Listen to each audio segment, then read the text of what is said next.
Mga kababayan, aray lang ka-aray. Ang inyong nakikita sa ibabaw mga kababayan, aray sa loyot.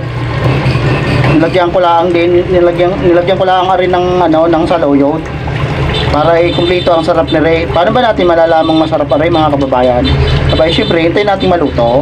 Ang sahog ni Ray ay kaprasong lang naman kaprasong tuyong isdang bato lang naman aray. Luto na yung ilalim ng langka mga kababayan.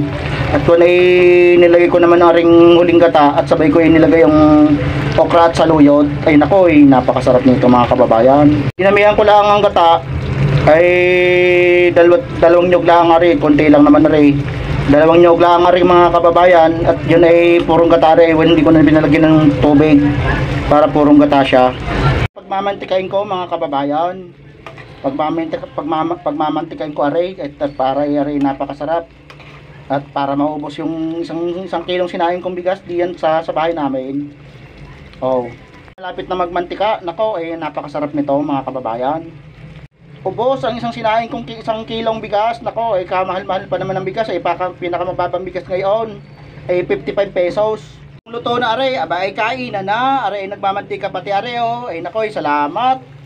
Tara na, kain na tayo. Alright.